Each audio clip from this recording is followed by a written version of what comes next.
Welcome back to my YouTube channel, my friends. Today, I have something really exciting for you. Did you know that some of the coins sitting quietly in your pocket or in an old jar at home could actually be worth hundreds or even thousands of dollars? That's right, what looks like an ordinary nickel, dime, quarter, or penny might secretly be a hidden treasure. So in this video, we are going to uncover the real value and history behind 5 coins that you should always watch out for.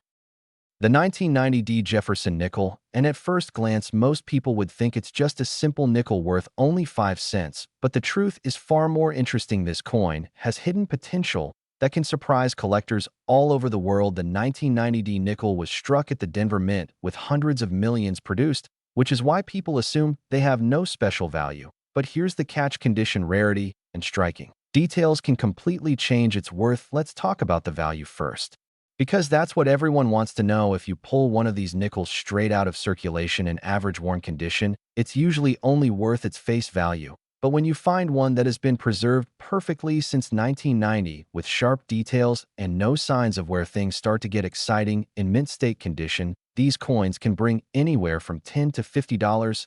And if the nickel has the special full steps strike on Monticello, the building on the reverse, it becomes far rarer, because a fully struck Monticello with clear steps is extremely hard to find on 1990 nickels. Those examples can sell for well over $100 when certified by top grading services. Now, let's go into the history. The Jefferson nickel series began back in 1938, replacing the Buffalo nickel, and the portrait of Thomas Jefferson was chosen to represent America's third president, while the reverse design shows his home Monticello. Over the decades, millions of Jefferson nickels were struck, but collectors still look for the small details that separate ordinary from extraordinary. By 1990, the U.S. Mint was striking coins with modern machinery, but weak strikes and overproduction meant that really sharp examples are tough to locate today. This is why collectors prize the 1990 D with full steps so highly. It's not about the age of the coin, but about how well it was made and how carefully it survived over 30 years. What makes the 1990 D nickel especially interesting is how many people overlook it. Most folks throw it in a change jar, never realizing that a clean example could fetch real money. Imagine going through rolls of nickels and spotting a bright, uncirculated piece with crisp steps on Monticello. You might be holding a coin that grading companies like PCGS or NGC would certify as a top population coin. Those are the ones that can climb into the higher hundreds of dollars at auction. So the lesson here is never underestimate a nickel that looks ordinary. The 1990 D. Jefferson nickel may be common in number, but rare in perfection, and that's why collectors chase after them. The difference between a coin worth 5 cents and one worth over $100 comes down to condition, eye appeal, and strike detail. This coin is living proof that treasure can still be found in the most unexpected places, like your pocket change. The 1990 P. Washington quarter from the Philadelphia Mint. And while most people glance at it and assume it's only worth 25 cents, the truth is that this coin can hold some surprising value in the right condition and with the right variety. Let's talk about worth first, because that's what makes this coin so interesting. A regular 1990 P quarter in circulated condition is usually only worth its face value, but if you come across one in mint state with razor-sharp details and brilliant luster, collectors are willing to pay anywhere from $5 to $25. Now, if you are lucky enough to find a gem mint state graded MS66 or higher, that price can shoot into the $50 to $150 range. And here's where it gets even better. Error coins and double dies from this year have sold for hundreds of dollars in auctions. Some rare off-center strikes and double-struck examples have even crossed into the $1,000 mark. The history of the Washington quarter makes this coin even more fascinating. The series started way back in 1932 to honor the 200th anniversary of George Washington's birth. The original design, by John Flanagan, shows Washington's profile on the front and the eagle on the reverse, which collectors grew to know and love. By the year 1990, this quarter was part of the classic eagle reverse run before the state headquarters took over in 1999, so it belongs to the final decade of the traditional design that circulated for nearly 70 years. That alone makes it a nostalgic collectible piece. Now here's where things get really exciting. The Philadelphia Mint, which struck this coin, had no mint mark in 1990. So when you see a plain 1990 quarter without a letter under the date, you're holding a Philadelphia issue. Because of the huge mintage numbers, you might assume none of these are worth keeping, but the truth is in the details. Some 1990p quarters were struck with weak dies resulting in blurry details, while others show strong bold strikes. Those strong strike examples are what collectors chase, especially if they come with proof like surfaces that shine almost like mirror coins. One of the most famous errors tied to this year is the double die variety. If you ever notice thick, clear doubling on the lettering like "In God We Trust" or "Liberty," then you may be holding one of the rarest finds of modern U.S. coinage. Another major category that adds value is off-center strikes, where part of the design is missing. Because it wasn't properly centered, those can sell for hundreds.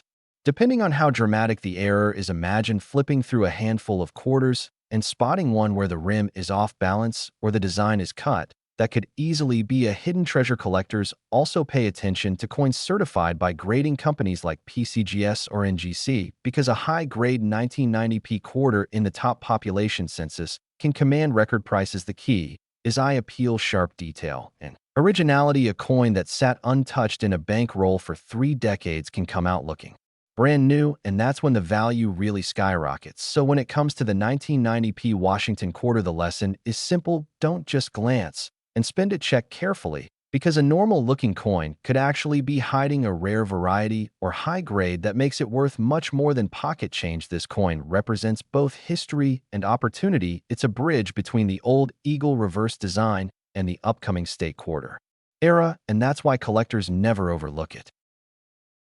The 1969 Lincoln Memorial Penny, and this is where things get very exciting, because while most people see a 1969 penny as just a single cent in their change jar, the reality is that one small detail can make this coin worth life-changing money. Let's start with the value, because this is what makes coin collectors pay extra close attention. A normal 1969 penny, without any special errors and average circulation condition, is usually worth just 1 cent, maybe a few cents to $1 if it's uncirculated.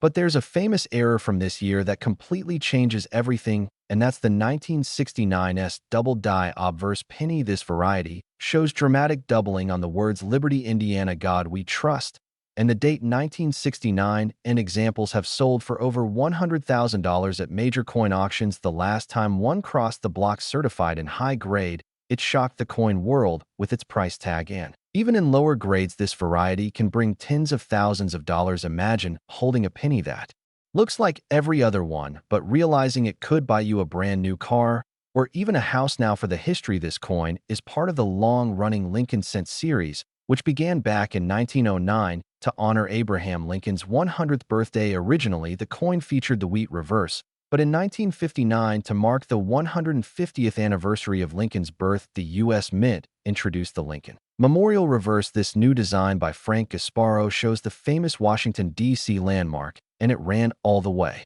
until 2008, when the Mint switched to the Lincoln Bicentennial Reverses. So the 1969 penny falls right in the middle of that memorial era. It's a coin that millions of people used every single day, but only a handful of special double die varieties survived to become treasures. What makes the 1969 double die penny even more fascinating is its story. When it was first discovered, collectors thought it was fake because the doubling was so bold it looked like someone had stamped it twice. In reality, it was caused by a hubbing error during the die-making process. The U.S. Secret Service even got involved at one point because they thought counterfeits were circulating, but eventually it was confirmed to be a genuine mint variety, and from then on it became one of the most legendary error coins of the modern era. Even if you don't find the rare double die version, regular 1969 pennies can still be collectible in pristine mint state, especially with strong red color. Collectors like to grade Lincoln Cents by their color designations: red, brown, or full red, and a bright red 1969 penny in MS66 or higher can easily bring $50 to $100, which is still a huge return for a single cent pulled from circulation. So here's the takeaway: whenever you see a 1969 Lincoln penny, especially if it has an S mint mark from San Francisco, look closely at the lettering and the date. Use a magnifying glass, because that one little detail could make you thousands richer. The 1969 penny is proof that even the smallest coin in your pocket can carry an enormous story of history, rarity, and value.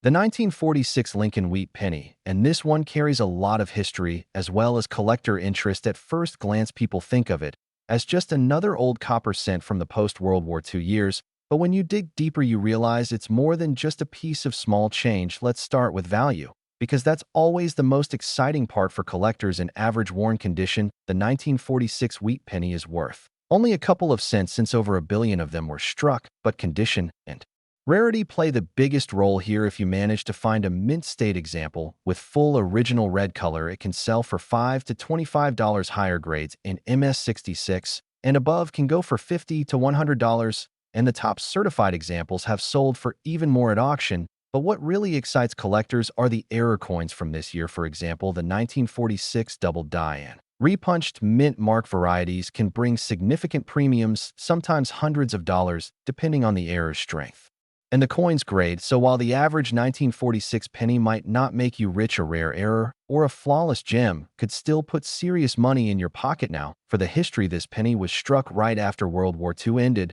and that timing gives it extra meaning. During the war years in 1943, the U.S. Mint had switched from copper to steel cents because copper was needed for ammunition and war supplies. By 1944, copper returned, but much of it came from melted down shell casings collected from battlefields. So when you look at a 1946 wheat penny, you're holding a coin made from copper that symbolized America's return to peace and recovery from the war. This makes it not only a collectible coin, but also a little piece of U.S. history preserved in metal. The design itself is the classic wheat penny design that collectors love, introduced in 1909 to celebrate the 100th anniversary of Abraham Lincoln's birth. The obverse shows his portrait designed by Victor David Brenner, while the reverse has the two wheat stalks that gave the coin its nickname. This design ran until 1958, when the memorial reverse replaced it, and the 1946 issue sits right in that sweet spot of the wheat cent era, where people collected them by the roll, hoping they'd be worth more in the future. Another thing collectors watch for with 1946 pennies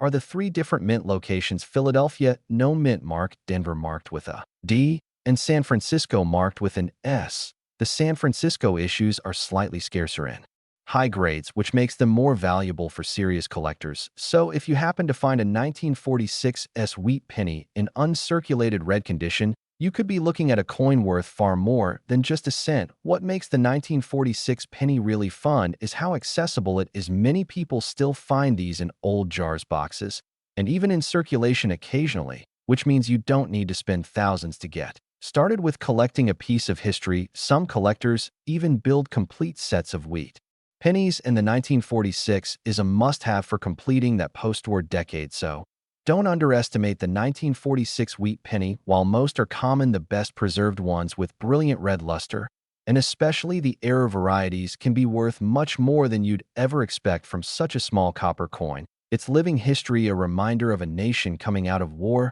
and stepping into peace, and that's what makes it a special part of any collection.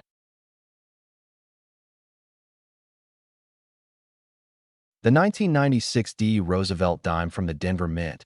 And while it may look like one of the most ordinary coins still circulating today, the truth is that there are details and varieties with this dime that can turn it into something collectors will pay big money for. Let's start with the value. In typical circulated condition, the 1996 D dime is still worth only 10 cents, just like the day it was minted. However, things change quickly when we talk about mint state examples. A sharp, bright 1996 D dime in uncirculated condition can be worth anywhere from $5 to $20, and if it grades MS66 or MS67 certified by PCGS or NGC, it can reach $50 to $150 or more. And then you have the rare errors, which are where the real excitement is. Certain 1996 D dimes have been found with off-center strikes, broad strikes, double strikes, or full band details on the torch. These full band examples, which show all the horizontal lines on the torch crisply struck, are highly sought after and can command much higher premiums. Serious collectors of Roosevelt dimes often pay strong money for these examples because they are much harder to find than people think. Now,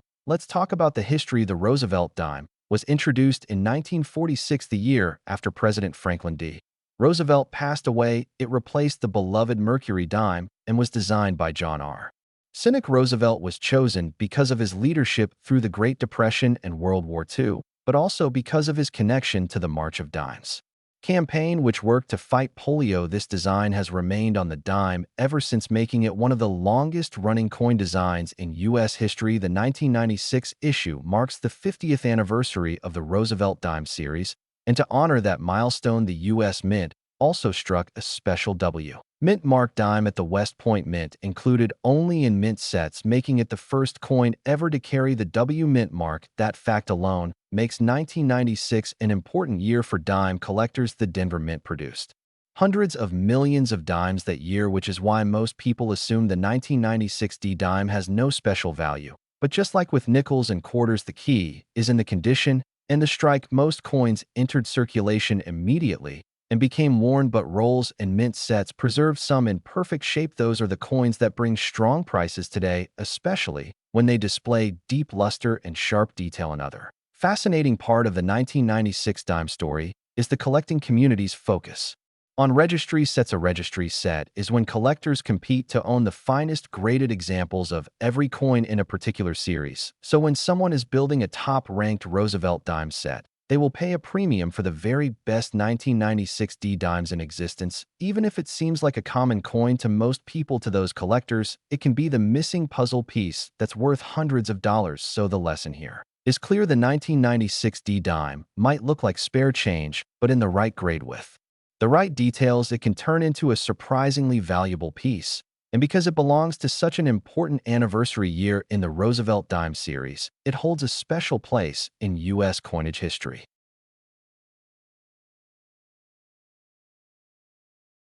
And that brings us to the end of today's journey through coin value history. We've looked at the 1990 D nickel, the 1990 P quarter, the 1969 penny, the 1946 wheat penny, and the 1996 D dime, coins that might look ordinary in your pocket, but could actually be worth far more than you'd ever expect. The lesson here is simple: always check your change and never overlook the details, because sometimes the smallest coin can carry the biggest surprise. Thank you so much for watching, my friends. If you enjoyed this video, don't forget to hit that like button, share it with other coin lovers, and subscribe to my channel for more deep dives into hidden treasures of U.S. coinage. Until next time, keep searching, keep collecting, and maybe the next coin you find could be your lucky treasure.